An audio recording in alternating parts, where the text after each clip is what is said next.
Energy of electron in hydrogen atom. तो जो energy level है, एनर्जी लेवल आप किस तरह से बनाएंगे यहाँ पर, now this is n equals to 1, this is n equals to 2, this is n equals to 3, this is n equals to 4।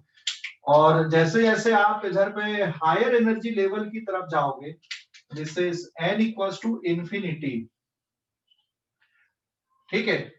n equals to 1 को क्या बोल रहे हैं हम, ground state, first excited state, second excited state. तो ये जो energy difference है ना, ये एनर्जी डिफरेंस कम होते जाता है यहाँ पे, ठीक है।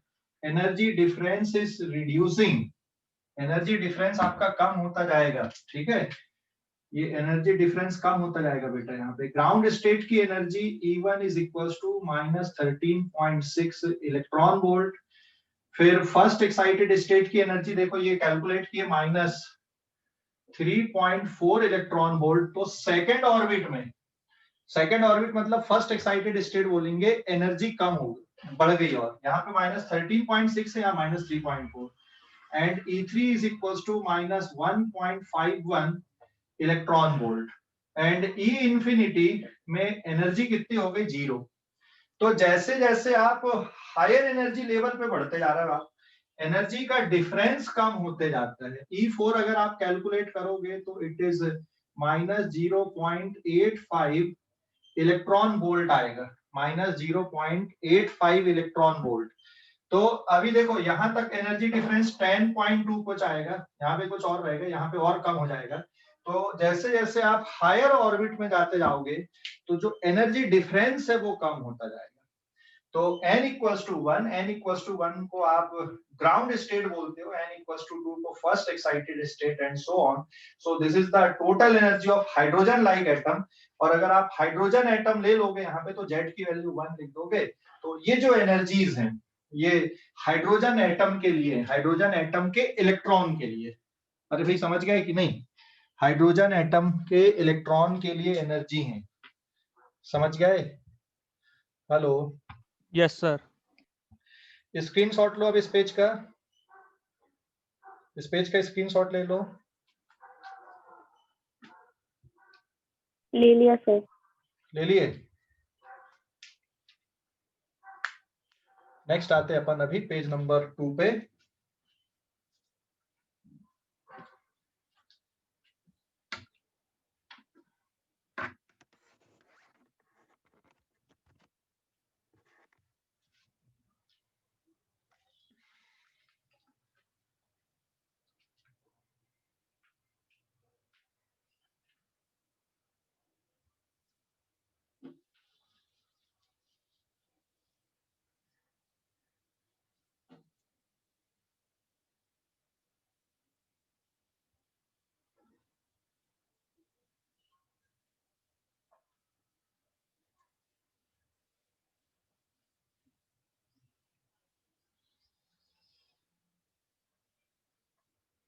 Now page number 2, emission. Balmer formula,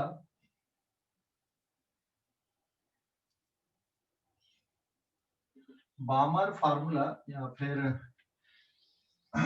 emission of radiation by hydrogen atom, emission lines ऐसा लिख देते हैं अपन, emission line of hydrogen atom.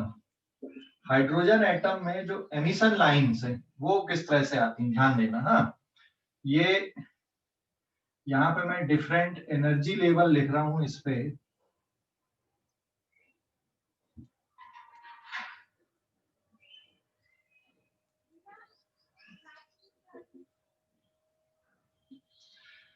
Okay, so this is n equals to 1, n equals to 2, n equals to 3, n equals to 4, n equals to 5 and n equals to infinity।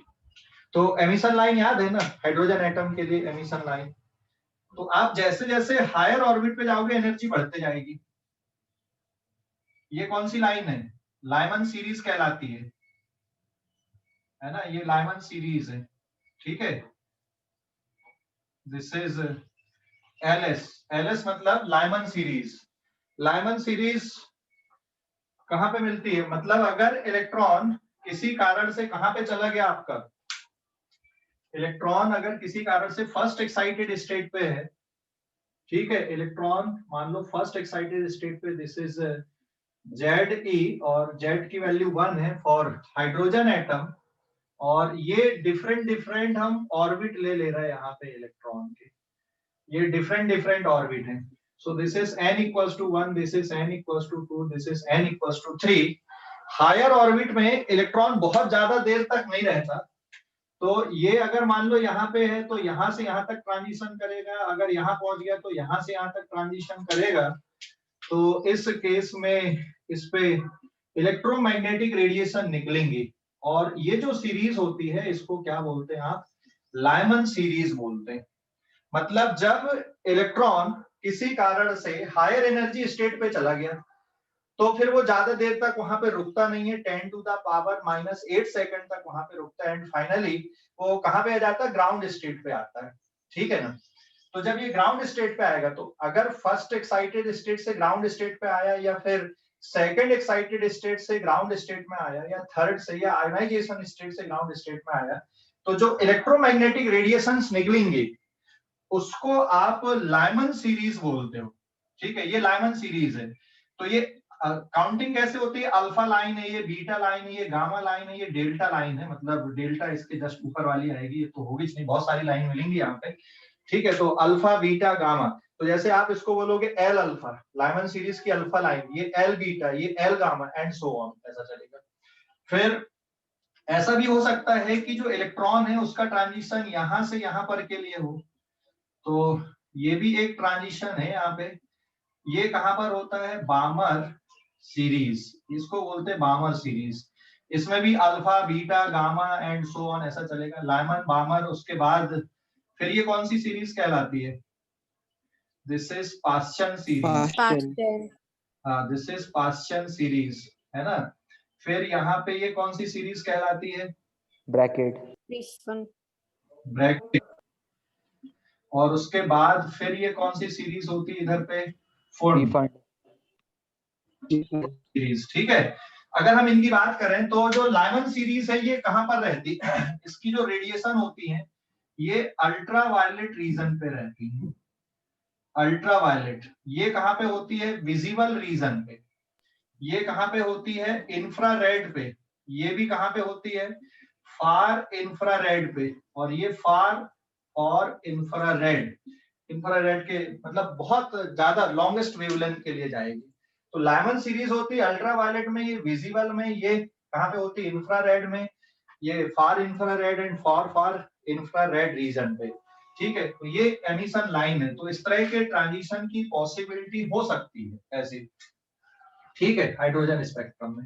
तो ये Lyman series हो गई। और मान लो अगर electron यहाँ पे है तो यहाँ से यहाँ पर के लिए भी ट्रांजिशन कर सकता है, तो ये जो इलेक्ट्रोमैग्नेटिक रेडिएशन आएगी, दिस इज इन बामर सीरीज, है ना, या इसके ऊपर से भी जो रेडिएशंस आएंगी आपकी, ये ऐसे, तो यहां से अगर ये ट्रांजिशन यहाँ पर के लिए हो रहा है तो जो सीरीज मिलेगी आपको ये क्या कहलाएगी, बामर सीरीज। मतलब जब इलेक्ट्रॉन हायर एनर्जी स्टेट से लोअर एनर्जी स्टेट में ट्रांजिशन करता है, आता है, तो दोनों एनर्जी लेवल के बराबर के एनर्जी डिफरेंस के बराबर की इलेक्ट्रोमैग्नेटिक रेडिएशन एमिट करता है।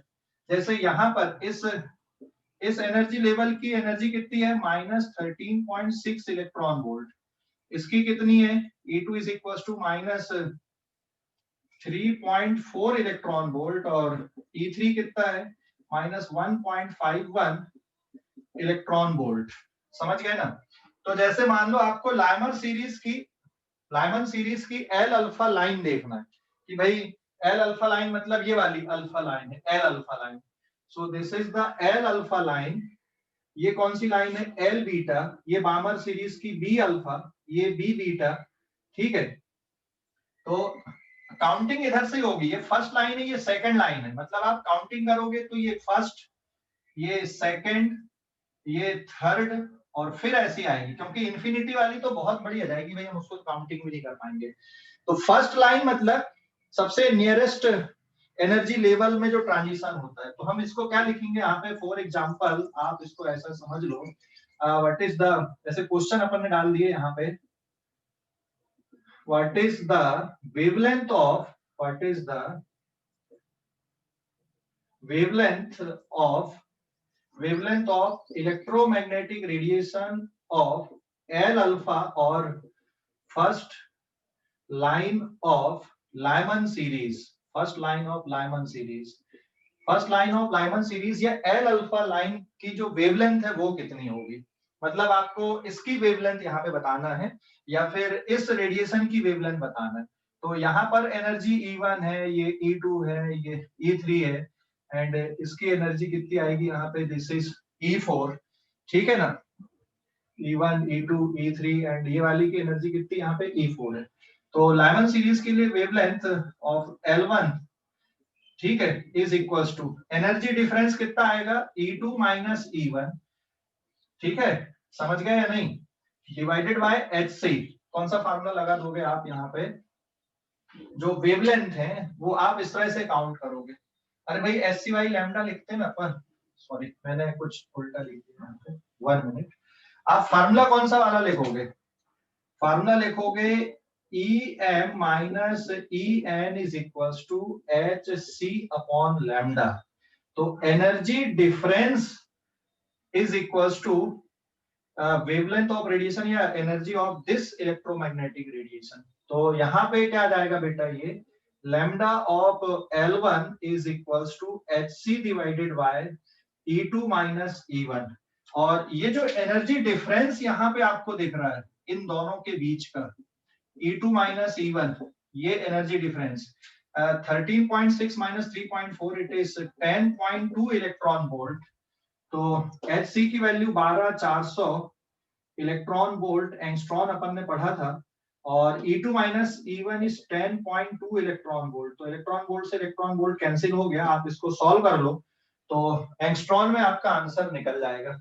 समझ गए, अरे समझ गए या नहीं? Yes sir. समझ गए इसको कैलकुलेशन कैसे करना हमको। अब यहीं से बामर फार्मूला बना है आगे का, तो ये एमिशन लाइन या एमिशन स्पेक्ट्रम ऑफ, बामर फार्मूले की जगह मैं क्या लिख दूं यहाँ पे, emission spectrum of hydrogen atom, emission line या फिर emission spectrum of hydrogen atom, emission spectra of hydrogen atom, this is emission spectra of hydrogen atom. तो ये स्पेक्ट्रम है हाइड्रोजन एटम का, और ये पूरा स्पेक्ट्रम आप वोर्स थ्योरी के बेसिस पे एक्सप्लेन कर सकते हो। पूरे स्पेक्ट्रम को वोर्स थ्योरी के बेसिस पे पूरा स्पेक्ट्रम एक्सप्लेन हो जाता है। समझ गए, वोर्स थ्योरी के बेसिस पे ये पूरा स्पेक्ट्रम एक्सप्लेन हो जाता है।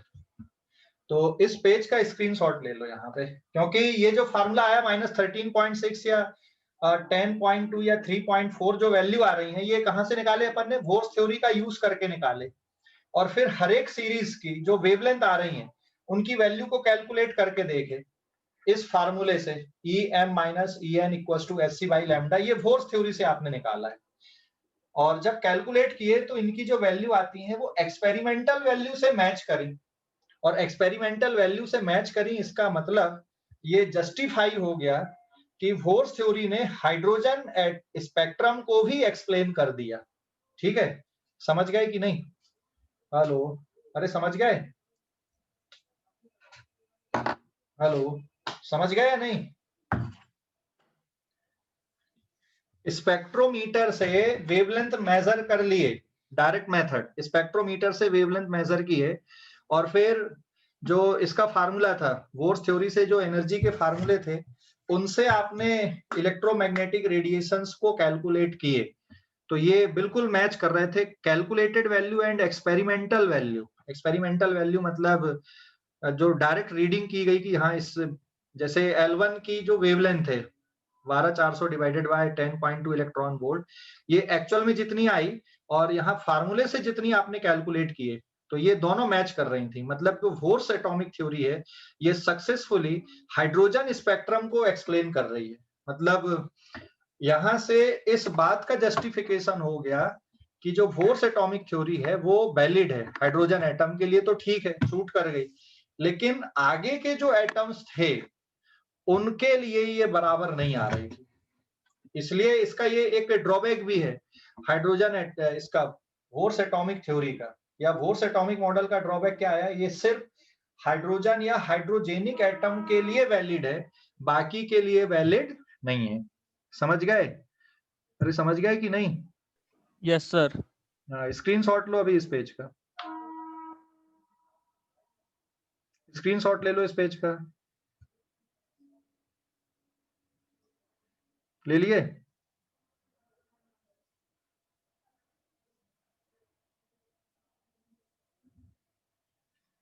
ले लिए क्या? ले लिया सर।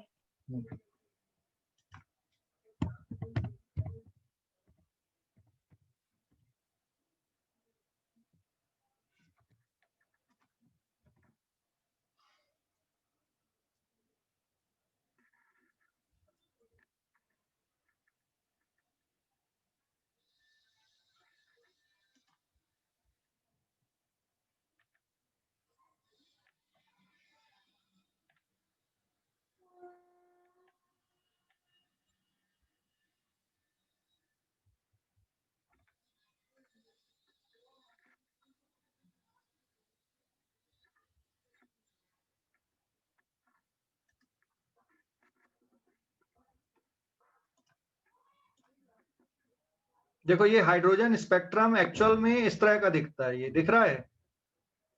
हेलो, ये दिख रहा है ऐसा, hydrogen emission spectrum in the visible region, मतलब ये बामर सीरीज के लिए दिख रहे हैं, समझ गए ना? हेलो, अरे जो स्पेक्ट्रम हाँ दिख रहा सर। है आपको, ये बामर सीरीज का है, विजिबल रीजन मतलब बामर सीरीज। जो पिंक कलर की लाइन दिख रही है आपको 410 नैनोमीटर की, 410 नैनोमीटर मतलब ये 4100 एंगस्ट्रॉन, तो ये बामर सीरीज की फर्स्ट लाइन है या अल्फा लाइन कहोगे आप इसको। फिर जो ब्लू कलर वाली है 434 नैनोमीटर, ये सेकंड लाइन है या बीटा लाइन ऑफ बामर सीरीज।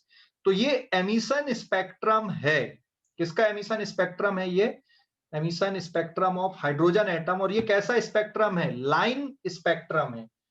एक होता लाइन स्पेक्ट्रम, एक होता बैंड स्पेक्ट्रम और एक होता कंटिन्यूअस स्पेक्ट्रम। तो ये लाइन स्पेक्ट्रम है हाइड्रोजन एटम के लिए, ठीक है? ये लाइन स्पेक्ट्रम, ये बामर सीरीज फॉर हाइड्रोजन एटम, ये डिफरेंट डिफरेंट वैल्यूज यहाँ पे दिख रही हैं आपको, वो कुछ वैल्यूज थी, ये देखो ये इस तरह से, समझ गए? लाइमन कहाँ पे है? जब इलेक्ट्रॉन के ट्रांजिशन हो रहे हैं आपके, लाइमन सीरीज बामर सीरीज दिख रहा है ना ऐसे। हेलो, ये एमिशन स्पेक्ट्रम है बेटा। अभी तीनों स्पेक्ट्रम में देखो, सबसे ऊपर कौन सा स्पेक्ट्रम दिख रहा है आपको? कंटिन्यूअस स्पेक्ट्रम दिख रहा है ना? कंटिन्यूअस मतलब समझ गए? सबसे ऊपर देखो कंटिन्यूअस स्पेक्ट्रम। हेलो, हाँ सर। सबसे ऊपर कंटिन्यूअस स्पेक्ट्रम दिख रहा है ना वहां पे, और उसके बाद देखो हाइड्रोजन एमिशन स्पेक्ट्रम दिख रहा है बीच वाला। Hello, yes sir. बीच वाला कौन सा स्पेक्ट्रम? एमिशन स्पेक्ट्रम है ना, ये देख अभी बराबर दिख रहा है, ठीक है? बीच में कौन सा स्पेक्ट्रम? ये एमिशन, हाइड्रोजन का एमिशन स्पेक्ट्रम। एंड हाइड्रोजन का एब्जॉर्प्शन स्पेक्ट्रम कैसा, देख नीचे वाला है।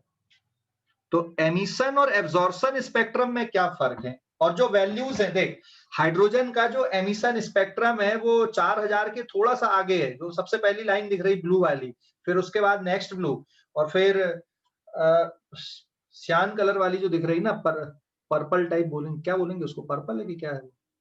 सबसे पहले वायलेट वाली दिख रही है ना नीचे 4000, उसके बाद में 4500 के आसपास दिख रही है ना, दो लाइन। Yes sir. तो एक है एमिशन स्पेक्ट्रम और एक कौन सा स्पेक्ट्रम यहाँ पे? हाइड्रोजन का एब्जॉर्प्शन। और सबसे ऊपर कौन सा स्पेक्ट्रम है? कंटिन्यूअस स्पेक्ट्रम है, ठीक है? सबसे ऊपर कौन सा है? कंटिन्यूअस स्पेक्ट्रम, फिर उसका हाइड्रोजन का एमिशन स्पेक्ट्रम और एक एब्जॉर्प्शन स्पेक्ट्रम है। तो दोनों में फर्क क्या है बताओ जरा। हेलो, दोनों में क्या फर्क है?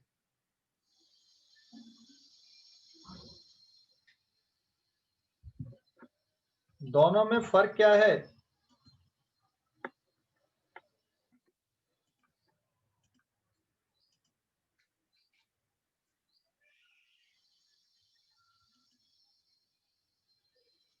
ये देख, एक एमिशन स्पेक्ट्रम और एक एब्जॉर्प्शन स्पेक्ट्रम हाइड्रोजन का दिख रहा है ना? Hello, yes sir. है ना? तो जो लाइन है, जहां पे एमिशन स्पेक्ट्रम की लाइन है ब्राइट लाइन, एब्जॉर्प्शन स्पेक्ट्रम में वहीं पे कौन सी लाइन है? वो डार्क लाइन है ना? एब्जॉर्प्शन स्पेक्ट्रम में वहीं पे वो डार्क लाइन है, और एमिशन स्पेक्ट्रम में वहीं पर वो कौन सी लाइन है? ब्राइट लाइन है। ठीक है, वैल्यूज देखो वहां पे उनकी, जो वैल्यूज हैं एमिशन स्पेक्ट्रम या एब्जॉर्प्शन स्पेक्ट्रम की, जहां पर उनकी एब्जॉर्प्शन स्पेक्ट्रम में जहां पर डार्क लाइन है, एमिशन स्पेक्ट्रम में वहीं पे कौन सी लाइन है? ब्राइट लाइन है। ब्राइट मतलब जहां पे वैल्यू मिल रही है आपको, अदरवाइज पूरा बीच में क्या है? डार्क स्पेस दिख रहा है। एब्जॉर्प्शन स्पेक्ट्रम में पूरा ब्राइट स्पेस है पीछे, और जहां पे एब्जॉर्प्शन हुआ है वहां पे वो डार्क लाइन आ रही है। ठीक है, हेलो, अरे समझ गए या नहीं? तो ये स्पेक्ट्रम इस तरह से है ये। तो basically there are 3 types of spectrum. वापिस आते हैं अपन अभी। ठीक है, ये अभी समझ गए स्पेक्ट्रम, जैसे बामर सीरीज अकेले का देखे थे अपन ने, तो ये एमिशन स्पेक्ट्रम है यहाँ पे हाइड्रोजन एटम का। इस पेज का स्क्रीनशॉट लो आप लोग। हेलो, इस पेज का स्क्रीनशॉट लो बेटा। ले लिए? सर हाँ बोलो। सर मतलब जो हाइड्रोजन स्पेक्ट्रम में पूरे रेड के स्पेक्ट्रम में से सिर्फ एक पर्टिकुलर वेवलेंथ की रेड लाइट एमिट करेगा। हाँ, पूरे रेड में पूरे रेड नहीं आते। जैसे बामर सीरीज का जैसे विजिबल है, तो विजिबल में पूरे वाले पूरी वेवलेंथ नहीं आ रही, कुछ पर्टिकुलर वेवलेंथ ही मिल रही ना। जैसे बामर सीरीज की पहली लाइन, फिर दूसरी लाइन, तो ये कंटिन्यूअस लाइन नहीं मिल रही यहाँ पे, कुछ लाइन मिल रही है ना? अरे समझ गए? Yes sir. तो ये कुछ लाइन इसलिए मिल रही हैं क्योंकि अगर कंटिन्यूअस मिलती, जैसे कंटिन्यूअस स्पेक्ट्रम है आपका, जो कंटिन्यूअस स्पेक्ट्रम होता है, देख एक मिनट में हाइड्रोजन स्पेक्ट्रम फिर से दिखा रहा हूं।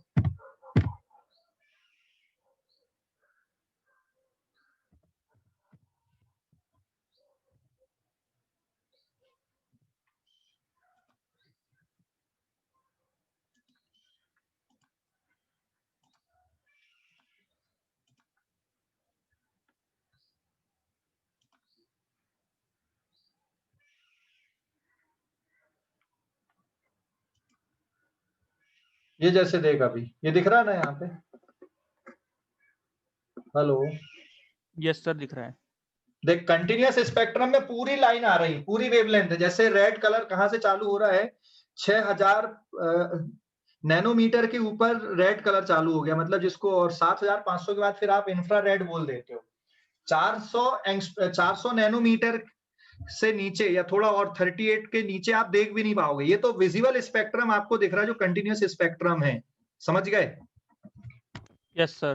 जो सन से हमको डायरेक्ट रिसीव हो रहा है, वो इस टाइप का स्पेक्ट्रम मिलता है सन से। और फिर हाइड्रोजन अकेले का एमिशन स्पेक्ट्रम अगर देख रहे हो, हाइड्रोजन अकेले का, तो उसमें जो पूरा डार्क बैकग्राउंड है और कुछ लाइंस वहां पे आपको दिख रही हैं, कुछ लाइंस दिख रही है ना, पूरा डार्क बैकग्राउंड है, कुछ लाइंस वहां पे दिख रही हैं आपको। समझ गए? Yes sir. और जबकि एब्जॉर्प्शन में पूरा ब्राइट बैकग्राउंड है और वहां पे कुछ डार्क लाइन आ रही है। मतलब जो एमिशन स्पेक्ट्रम में जो ब्राइट लाइन आई है, एब्जॉर्प्शन स्पेक्ट्रम में उन्हीं पोजीशन पे कौन सी लाइन है? डार्क लाइन है। ठीक है, हाँ सर। हाँ समझ गए? तो ये जो स्पेक्ट्रम आया हाइड्रोजन का, ये लाइन स्पेक्ट्रम मिला, इससे क्या, किस बात का पता चला, किस चीज को जस्टिफाई कर रहा है ये किस चीज को जस्टिफाई कर रहा है?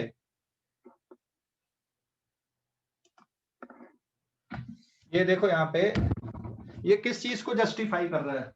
मतलब ये जस्टिफाई कर रहा है कि इसमें एनर्जी लेवल होते हैं, और जो इलेक्ट्रॉन है वो डिस्क्रीट एनर्जी लेवल पे होता है, मतलब कंटिन्यूअस नहीं है। कंटिन्यूअस नहीं मतलब जैसे इंटीजर नंबर के फॉर्म, सॉरी इंटीजर के फॉर्म पे है, रियल नंबर के फॉर्म पे नहीं जा रहा है ये। ठीक है, जैसे आपने जब टोटल एनर्जी का फार्मूला लिखा, तो यहाँ पे जो टोटल एनर्जी का फार्मूला आया था आपका En is equal to -13.6 upon n square electron volt. तो ये n इंटीजर है, पॉजिटिव इंटीजर। अगर ये n रियल नंबर रहता तो यहाँ पे आपको पूरा ब्राइट स्पेक्ट्रम दिखता, मतलब लाइन नहीं दिखती वहां पे, पूरा कंटिन्यूअस स्पेक्ट्रम आपको दिखता। समझ गए? अरे समझ गए या नहीं? Yes sir. अगर ये रियल नंबर रहता तो पूरा कंटिन्यूअस स्पेक्ट्रम दिखता, लेकिन यहाँ पे ये क्या है, इंटीजर, इसलिए वो लाइन आई। और इस फार्मूले से जो लाइन में जो वैल्यू आ रही थी स्पेक्ट्रम में, एक्सपेरिमेंटल वैल्यू, आप इस फार्मूले में वैल्यू पुट करके देख रहे थे तो आंसर आपके मैच कर रहे थे, मतलब ये वाले जो आंसर यहाँ पे, ठीक है ना, ये आंसर्स आपके मैच कर रहे थे। तो इससे ये जस्टिफाई हुआ, कि जो बोर्स एटॉमिक थ्योरी है वो सक्सेसफुली हाइड्रोजन एटम को एक्सप्लेन कर रही है। मतलब ठीक है, मील का पत्थर साबित हुई वो बोर्स एटॉमिक मॉडल। तो बोर ने अपना जो एटॉमिक मॉडल दिया वो सक्सेसफुली एक्सप्लेन कर रहा था किसके बिहेवियर को, हाइड्रोजन के बिहेवियर को, या हाइड्रोजन लाइक एटम के बिहेवियर को। लेकिन बाकी के एटम के बिहेवियर को ये बराबर एक्सप्लेन नहीं कर पा रहा था। समझ गए या नहीं? अरे समझ गए? Yes sir. अभी इस पेज का स्क्रीनशॉट ले लो, आप लोग स्क्रीनशॉट ले लो। ले लिए? ले लिए क्या? हाँ सर। हेलो, ले लिए?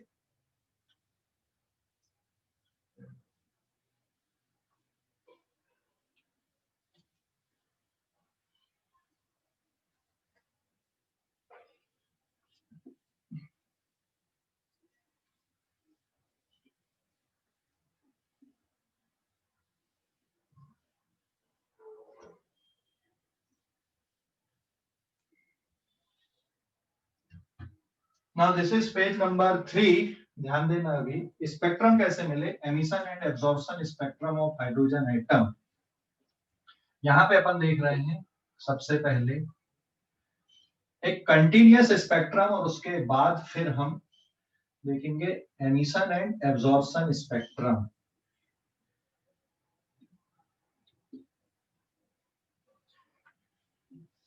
कंटिन्यूअस स्पेक्ट्रम मतलब जैसे आप जो लाइट लगा हुआ ना, या जैसे घरों से जो हमारे लाइट लगा हुआ, उसमें सभी वेवलेंथ आ रही है, ऐसी कोई पर्टिकुलर आ रही है? पूरी व्हाइट लाइट आ रही ना?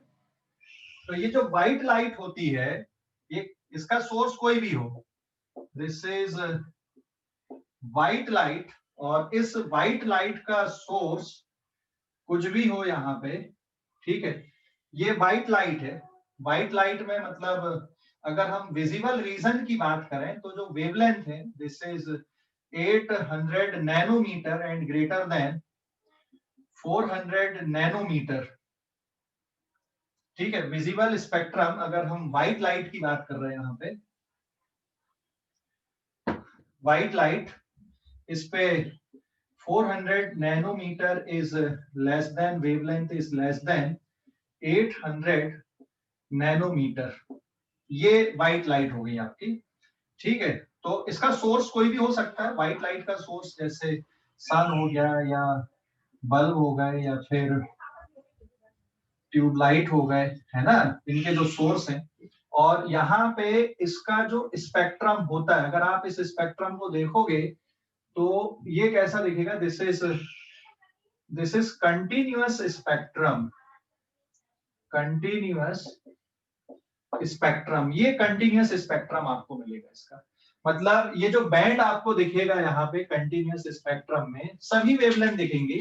शुरुआत कहां पर से होगी इस पे, इधर पे बीच में ब्लू कलर,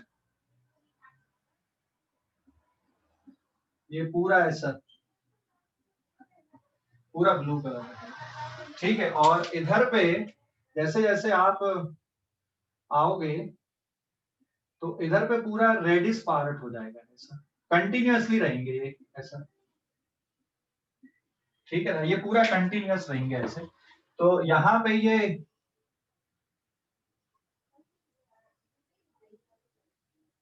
फैड करो, ये ऐसा कुछ, मतलब इधर पे कैसा दिखेगा ये, और ये जो पोर्शन रहेगा यहाँ पर का बीच में, ये दोनों का हम मिक्स कर दें ऐसा कुछ,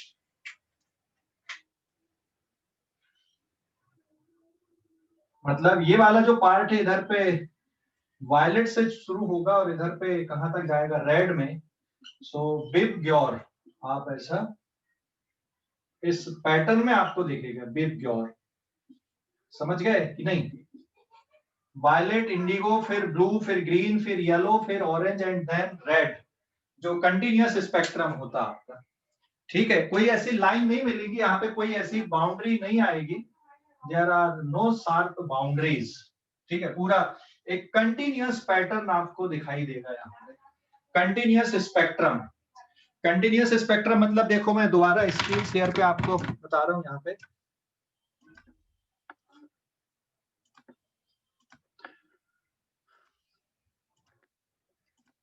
ये सबसे ऊपर वाली जो स्ट्रिप दिख रही, देखो कंटिन्यूअस स्पेक्ट्रम में दिख रही सबसे वाली ऊपर वाली स्ट्रिप, हेलो? Yes sir. है ना, ये कंटिन्यूअस स्पेक्ट्रम है। 4000 से लेके 750 तक का दिया हुआ, उसके आगे भी जाएंगे, अपन ने 4 से 8 तक के लिए लिखे। बिब ग्योर पैटर्न दिख रहा है ना पूरा, देखो बिब ग्योर, वायलेट, फिर इंडिगो, फिर ब्लू, फिर ग्रीन, फिर ऑरेंज, येलो एंड रेड, इस तरह से मिल रहा है ना, देखो आगे, है ना? हेलो, अरे समझ गए कि नहीं? Yes sir. हाँ, तो ये कंटिन्यूअस स्पेक्ट्रम है, जो सन से हमको डायरेक्ट मिल रहा है, या बल्ब से जो हमको डायरेक्ट मिल रहा है, या ट्यूबलाइट से जो हमको डायरेक्ट मिल रहा है, ये कंटिन्यूअस स्पेक्ट्रम, मतलब सभी वेवलेंथ आ रही है यहाँ पे, समझ गए? अरे समझ गए कि नहीं? Yes sir. उसके बाद अब देखो, हाइड्रोजन का जो एमिशन स्पेक्ट्रम है, ये कैसे बनता है, emission spectrum of hydrogen atom.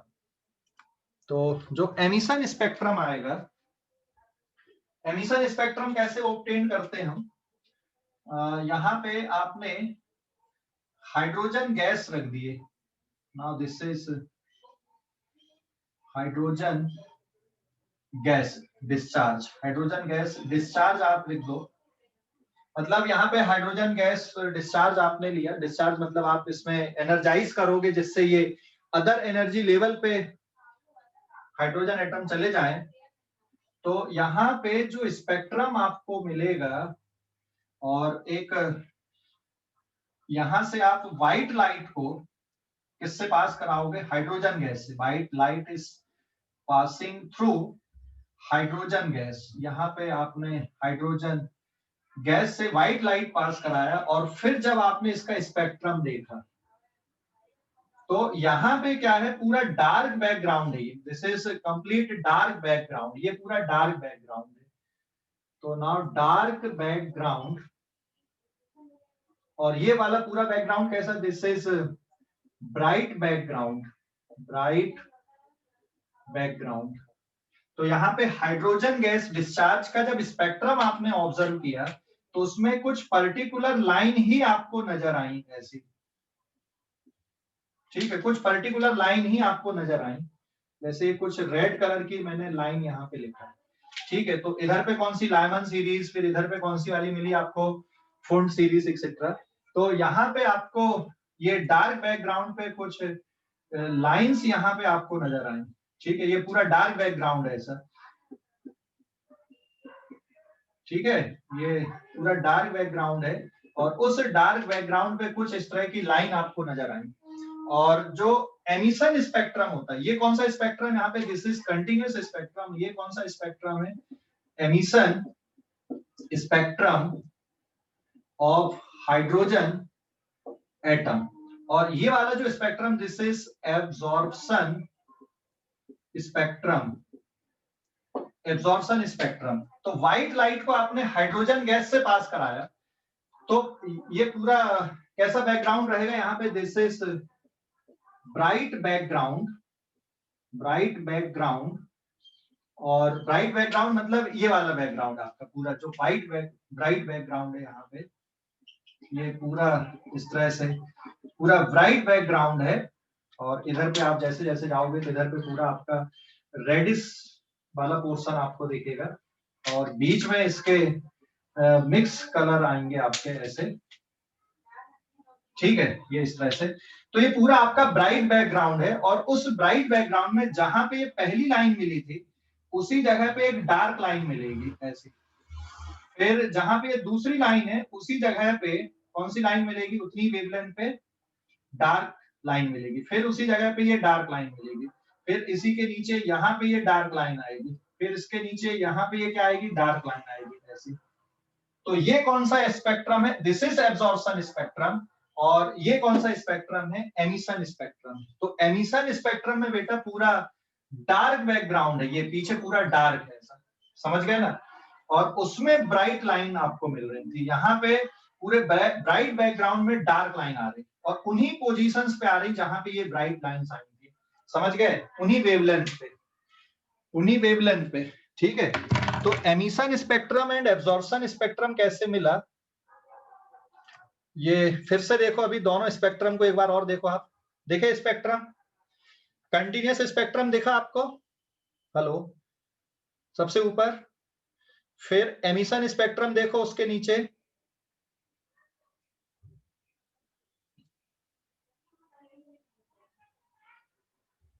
फिर उसके नीचे देखो एब्जॉर्प्शन स्पेक्ट्रम। अरे समझ गए कि नहीं, जो एमिशन स्पेक्ट्रम है हाइड्रोजन का, उसमें डार्क बैकग्राउंड है और डार्क बैकग्राउंड पे ब्राइट लाइट आपको दिख रही है, और एब्जॉर्प्शन स्पेक्ट्रम में पूरा ब्राइट बैकग्राउंड है और उसके बीच में आपको कौन सी लाइंस दिख रही है, वहां पे डार्क लाइन दिख रही है। अरे समझ गए या नहीं, हेलो, समझ गए? Yes sir. तो ये मैंने डायग्राम बनाया। तो जो एमिशन स्पेक्ट्रम, वो हाइड्रोजन गैस डिस्चार्ज के स्पेक्ट्रम को आपने ऑब्जर्व किया तो ऐसा मिला, वो कंटिन्यूअस नहीं मिला, कुछ ब्राइट लाइंस मिली। जब व्हाइट लाइट को आप हाइड्रोजन गैस से पास करते हो, तो व्हाइट लाइट का स्पेक्ट्रम एक्चुअल में कैसा होना चाहिए, कंटिन्यूअस होना चाहिए। तो बीच बीच में उसमें क्या आ गई, कुछ डार्क लाइन वहां पे मिली, मतलब कुछ पर्टिकुलर एनर्जीज या वेवलेंथ को हाइड्रोजन गैस ने क्या कर लिया, एब्जॉर्व कर लिया। तो जिनको एब्जॉर्व किया है वो लाइन वहां पे डार्क लाइन के फॉर्म पे आपको दिख रहे हैं, समझ गए, हेलो, अरे समझ गए या नहीं, हेलो, समझ गए इसको कि नहीं, समझ गए सर। तो अब इसका जवाब आप लोग कल देना, थोड़ा ढूंढो इसमें कि हाइड्रोजन स्पेक्ट्रम का, चाहे एमिशन स्पेक्ट्रम हो चाहे एब्जॉर्प्शन स्पेक्ट्रम हो, इनमें जो लाइन आई है इनका क्या सिग्निफिकेंस है, किस बात को शो करता है, ठीक है। और आप अपनी बुक में से भी पढ़ो पहले, इसकी थ्योरी जो दी हुई है, अब एक बार और पढ़ना, फिर कल क्वेश्चन आंसरिंग करना, तो और अच्छे से आपके इसके डाउट क्लियर हो जाएंगे। थोड़ा सा बच्चा, ये चैप्टर कंप्लीट होने पे ही आगे अपना ये टॉपिक है ना, एक लेक्चर का और है, कल अपन कंप्लीट कर लेंगे। तो आप लोग आज एक बार इसकी थ्योरी जरूर पढ़ो, हाइड्रोजन स्पेक्ट्रम की जो कहानी है पूरी उस पे, और फिर क्वेश्चन आंसरिंग करना। और मैं यहाँ पे छोड़ के जा रहा हूँ क्वेश्चन आपके लिए कि ये जो लाइन मिली हाइड्रोजन का, जो एमिशन स्पेक्ट्रम है उसमें डार्क बैकग्राउंड पे जो ब्राइट लाइंस मिल रही हैं, उनका क्या सिग्निफिकेंस है, और जो एब्जॉर्प्शन स्पेक्ट्रम है जिसमें आपने व्हाइट लाइट को हाइड्रोजन गैस से पास करवाया, और फिर उसमें आपको पूरा की पूरा कंटिन्यूअस स्पेक्ट्रम नहीं मिला, वहां पे क्या मिला आपको, कुछ डार्क लाइंस मिली, और वो उन्हीं पोजीशंस में मिली जो एमिशन स्पेक्ट्रम में ब्राइट लाइन मिल रही थी। तो इनका क्या सिग्निफिकेंस है, ठीक है, अरे ठीक है भाई, यस सर। हाँ, तो आज के लिए इतना ही, तो आप लोग सोचो इसके बारे में, कल अपन डिस्कस करेंगे फिर, ठीक है, ओके ओके बेटा, तब तक के लिए बाय बाय।